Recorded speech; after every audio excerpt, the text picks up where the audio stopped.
Niyati, a girl who waited. Chapter 4, Shattered Worlds. The morning was heavy again with an unsettling swiftness and stillness. The hospital corridors were filled with some reassurance and soft murmurs and felt suffocating, as if every wall carried the weight of grief. The air smelled family.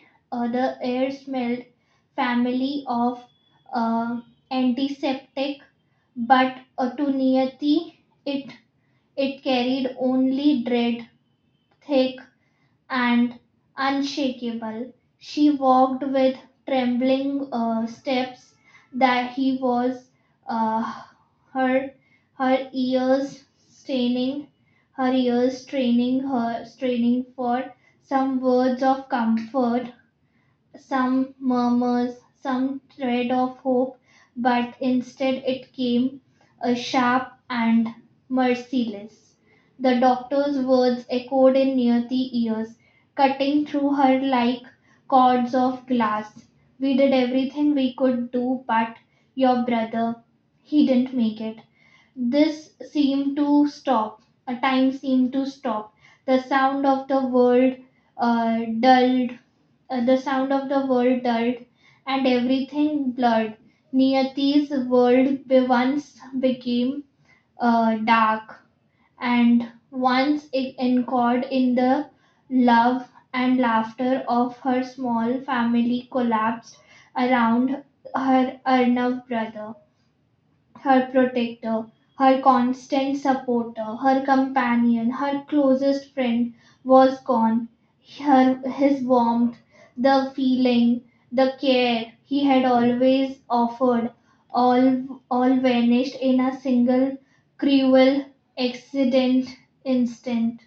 Her mind rebelled against it, refusing to accept Arnav, who had always stood tall between her and every fear, could not simply be gone. Yes, the doctor's eyes held no room for denial, only the finality of the truth. Her father, already weakened by shock and grief, clutched his chest and collapsed on the floor. The word heart attack out cut through the chaos as nurses rushed to help him. The beeping monitors, the buried footsteps, the urgent calls for assistance filled the air, but to Niyati it all seemed distant, like echoes from another world. She stood frozen, her heart splitting into pieces, unable to console him, unable to cry out loud. The the man who had always been their steady pillar was now as fragile as she felt inside. Her mother's her mother's arguished cries for though the room raw and piercing, ranging with the alarm of machines and the urgent voices of hospital staff. Niyati could only stare briskly, blankly at the scene. She felt she felt an unbearable emptiness within her, settled in her chest, a hollow ache that no words could fill, no comfort could see. For a moment, for a fleeting moment, she wanted to scream, to shatter the silence with her pain, to call out to someone who could actually understand the whirlwind inside her, the loss, the fear, the helplessness, but there was no one could truly understand her depth of her loss. Even Parth, who had come to comfort her, could only stand beside her silently, his hand resting gently on her shoulder. His touch spoke of support, of shared grief, yet no words passed between them. He could not reach the canvan. He could not reach the cavan of pain that had opened her, that had opened inside her. The day everything changed. That day everything changed. The world she had known, filled with warmth, family, laughter, and fleeting moments of happiness, shattered into arguments, fragments too sharp to touch. Niyati felt herself break silently, deeply inside, carrying the weight of her brother's death and her father's collapse. She felt alone, her pain encounter, surrounded by people who loved her but yet unable to reach the depth of her suffering. The city outside went on as usual.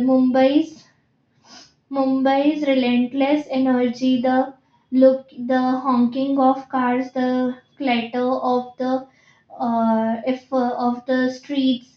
But for Niyati, time had stopped. She had stopped into a new reality, one of grief, responsibility, and a lonely strength that no one had prepared her for.